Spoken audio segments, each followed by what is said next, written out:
Intercontinental Championship has been revealed. And I would say that after I saw the reveal of the women's US title, the next thing that came to my mind was the women's Intercontinental title. Now, the women's United States title is exclusive to SmackDown.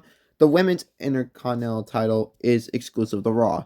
And to me, anyone that follows me on X or Instagram under Crispy Wrestling probably knows that by the title of the video who most of these superstars are, but we're going to talk about it anyways because who cares? These are 5 superstars that I would like to see win the women's Intercontinental title first. Now, at the front of the queue is Dakota Kai. Everyone knows I love Dakota Kai, and someone that I feel like is the definition of the word underrated. Her in-ring work is really fantastic. She's the captain of Team Kick. And let's be honest with you, Dakota Kai is good on the mic. I think a lot of people underestimate Dakota Kai. And if she can stay healthy, she is someone that can absolutely get a push and be on big spots. Now, my assumption is that this title will be awarded on the first Netflix episode. And I think that is a grand stage because that show is going to sell out in no time. Now, as a guy who has watched NXT Black and Gold, I can tell you that Dakota Kai was a big part of it. Her character work was fantastic, and she was involved in some of the more bigger moments in NXT, like probably one of the most memorable War Games moments ever when Dakota Kai turned on Tegan Nox. Dakota Kai is someone that I think deserves the title, and her going solo would not be that bad. She can also still stay with Damage Control. She doesn't necessarily need to move on, but Dakota Kai has sort of established herself as like the leader of Damage Control, doing most of the talking and stuff, and sort of being a leader. She got her own video package, so Dakota Kai would totally deserve that title. And Dakota Kai has, including me, Dakota Kai has a large fan base. So Dakota Kai winning the title, I think, would make a lot of people happy, and I think she would totally deserve it. It's been overdue for Dakota Kai to have her moment, and I think this would be big, considering the fact that she never won the NXT Women's title, which is borderline robbery. Next up is Lyra Valkyria. I think these are the top 2, Lyra and Dakota Kai. Now, Lyra Valkyria, everyone knows she is amazing. Since she got up to the main roster, Lyra has been booked pretty darn well. I mean, besides a couple weeks that she's been off. Lyra Valkyria, everyone knows she's the one that dethroned Becky Lynch NXT Women's title reign, got to the main roster, and made it all the way to the finals of the Queen of the Ring tournament before she got beat by Nia Jax. Lyra Valkyria has already established herself as a very decent name on the roster, and she is someone that would totally deserve the title, and I think could go on a big run with it. Especially that Raw has a decent amount of heels on the women's side. That it could be something great, and Lyra would totally deserve it because Lyra in the ring is fantastic. Though, I mean, we haven't really seen Lyra promos, but I don't think that would really matter. I would book Lyra as a workhorse champion, pretty much going against everybody, and it doesn't really matter. Lyra can be that champion that gives anybody a shot, very respectfully. She's already been involved with Natalya, Becky Lynch, Katana, Kaden, Damage Control. So, Lyra has pretty much very much been involved in a lot of storylines. So her as the first champion, sort of her giving people title opportunities and retaining and really just showing how big of a name she is would be fantastic. Zelina Vega. Zelina Vega to me is probably one of the most underrated on this list, and you're going to see a theme that I think all these superstars are underrated. Zelina Vega, when she competed at Backlash against Rhea, I thought it was a good match. I thought it was a match that stood out from Backlash. I didn't think it was bad.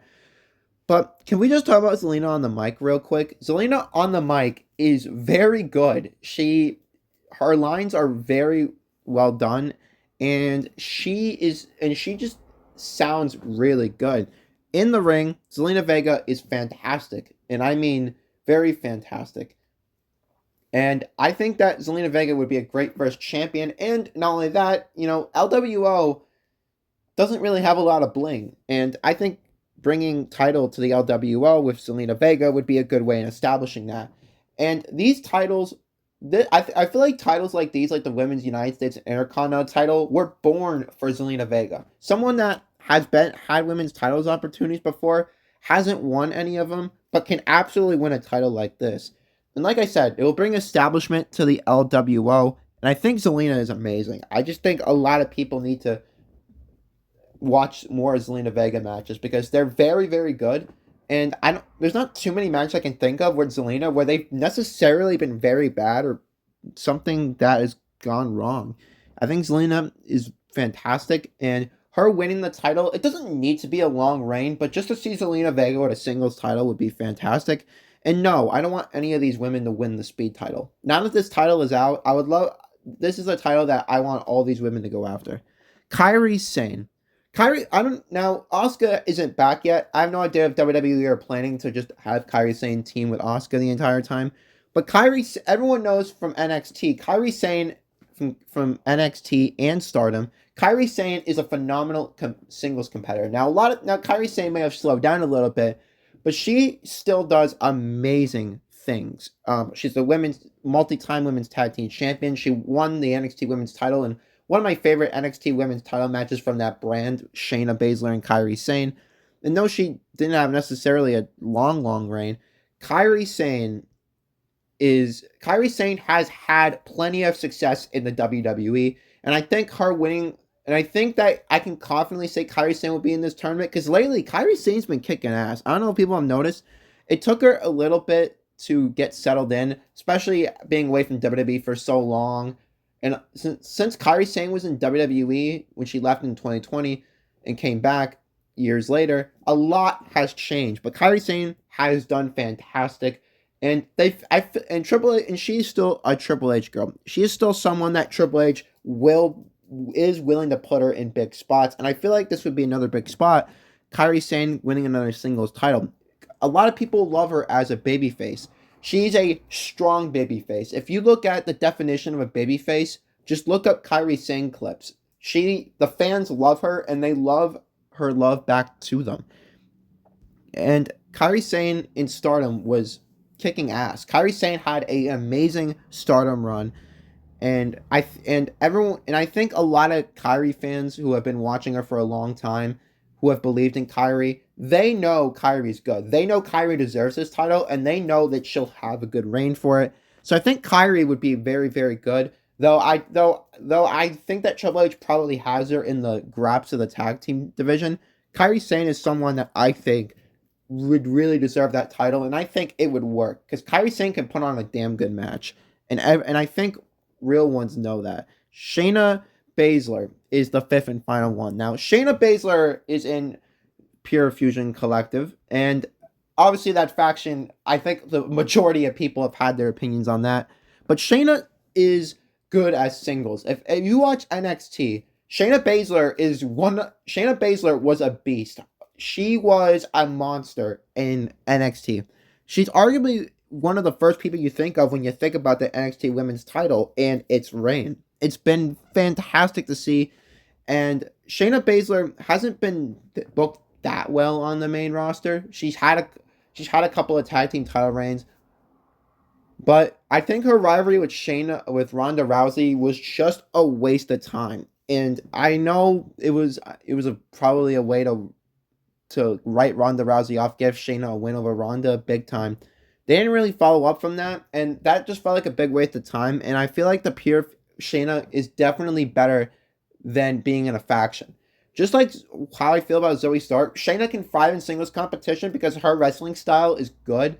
And though maybe people aren't a fan of the submission wrestling style, sort of UFC style, I think Shayna should be a singles competitor, and I think she can totally win this title and probably go back to her NXT routes of just being that dominant champion, having that mid-card women's title, and just going ham with it. And I think that is something that would be cool to see.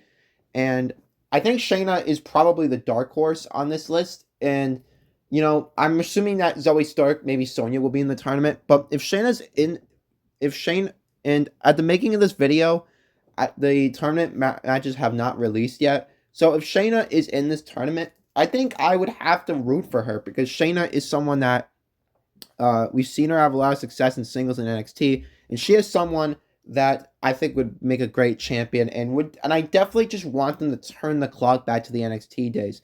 I think just having her be this dominant force by herself is something that would be very good. Now, that is the video, and of course, I want to see that Triple H finger point with all five of these women more than anything else.